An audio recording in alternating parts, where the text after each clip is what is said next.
তারা শুভ নববর্ষে ইতিমধ্যেই এসে পৌঁছেছেন, আরও অনেকেই কালকে এসে পৌঁছবেন।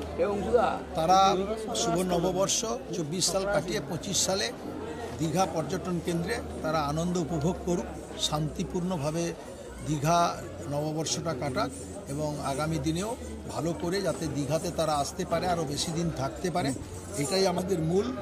এবং তাদেরকে পরিষেবা দেওয়াই হচ্ছে আমাদের মূল কাজ।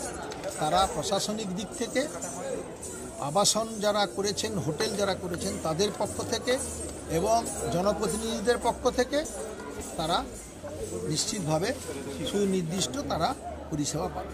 রাজ্যের মুখ্যমন্ত্রী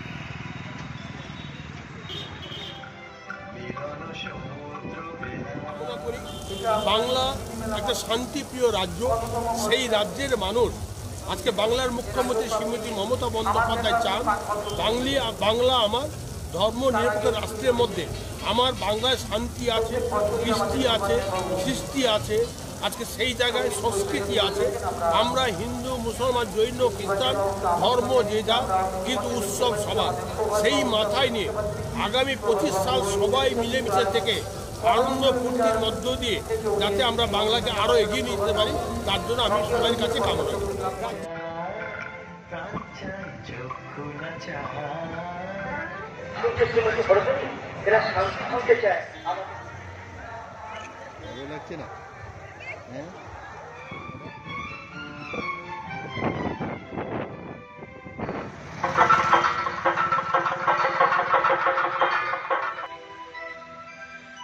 এই বাংলার পরম্পরা ধরে রাখার ক্ষেত্রে নিশ্চিত বাংলাবাসীর কাছে, রাজ্যবাসীর কাছে, জেলাবাসীর কাছে, মহকুমাবাসীর কাছে আবেদন করব, আসুন সবাই হাত মিলিয়ে যাতে আগামী দিনের এই উন্নয়নকে ধরে রাখা যায়, এই শান্তি সম্প্রীতিকে ধরে রাখা যায়।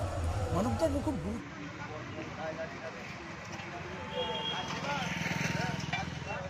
এবার